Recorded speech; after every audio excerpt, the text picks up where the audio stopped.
ईरानी सर्वोच्च नेता Ayatollah Ali Khamenei 13 जून के इजरायली हमले के बाद से एक बंकर में छिपे हुए हैं। 28 जून को शहीद सैनिकों के अंतिम संस्कार में उनके शामिल होने की भी संभावना है। कहा जा रहा है कि इसी दिन खामेनेई ईरान की जनता को भी संबोधित कर सकते हैं। बंकर में छिपे ईरान के supreme leader Ayatollah Ali Khamenei आखिर कब बाहर निकलेंगे?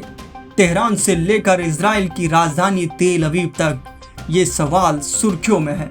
13 जून को इजराइल अटैक के तुरंत बाद खामेनेई को तेहरान के पास ईरान आर्मी ने एक बंकर में छिपा दिया है। तब से खामेनेई अपनी सुरक्षा बलों के साथ बंकर में ही मौजूद हैं। अब जो चर्चा चल रही है उसके मुताबिक 28 जून को खामेनेई बंकर से बाहर निकल सकते हैं। दरअसल ईरान ने ऐलान किया है कि 28 जून को इजरायली हमले में मारे गए कमांडर और वैज्ञानिकों का अली खामेनेई अंतिम संस्कार करेंगे। ऐसे में इस बात की संभावनाएं हैं कि ईरान के इन शहीद सैनिकों के जनाज़ाए नमाज में अली खामेनेई भी शामिल हो सकते हैं। अमेरिकी राष्ट्रपति डोनाल्ड ट्रंप ने इन आरोपों को खारिज किया था कि वो ईरान में सत्ता परिवर्तन चाहते हैं। साथ ही ये कयास लगाए जा रहे थे कि खामेनेई की हत्या की जा सकती है। लेकिन ट्रंप के बयान के बाद ये बात तय है कि फिलहाल खामेनेई की जान को कोई खतरा नहीं है। लेकिन ट्रंप ने यह भी कहा है कि ईरान इजराइल युद्ध की आग अभी बुझी नहीं है। नहीं, अगर ऐसा था तो ऐसा ही था, लेकिन मैं ऐसा नहीं चाहता। मैं चाहता हूं कि सब कुछ जल्द से जल्द शांत हो जाए। शासन परिवर्तन के लिए अराजकता की आवश्यकता होती है और आदर्श रूप से हम इतनी अराजकता नहीं देखना चाहते। इसलिए हम देखेंगे कि ये कैसे होता है। आप जानते हैं, ईरानी बहुत अच्छे व्यापारी हैं, बहुत अच्छे व्यवसायी हैं और उनके पास बहुत सारा तेल है। उन्हें ठीक होना चाहिए। उन्हें पुनर्निर्माण करने और अच्छा काम करने में सक्षम होना चाहिए। उनके पास कभी परमाणु बम नहीं होगा, लेकिन इसके अलावा उन्हें बहुत अच्छा काम करने चाहिए, जो कि मैं वर्षों से कह रहा हूं। आप ईरान को परमाणु हथियार नहीं रखने दे सकते। वहीं सीजफायर के बाद ईरान के तेवर नरम नहीं हैं। उसने चेतावनी दी है कि वो हमले के लिए तैयार हैं। हमारे सभी लड़ाके तैयार हैं, उंगलियां ट्रिगर पर हैं। अगर दुश्मन कोई गलती करता है तो उसका डटकर और जोरदार तरीके से सामना किया जाएगा, जैसा कि पिछले 12 दिनों में किया गया। जब इस देश की रक्षा की बात आती है तो हम एक पल के लिए भी नहीं हिचकिचाते।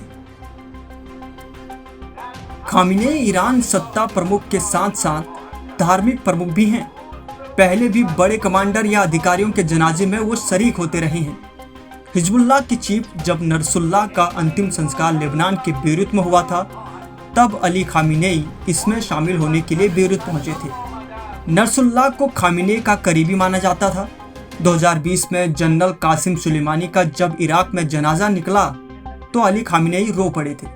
उन्होंने सुलेमानी की मौत को कभी ना भुलाने वाला गम बताया था।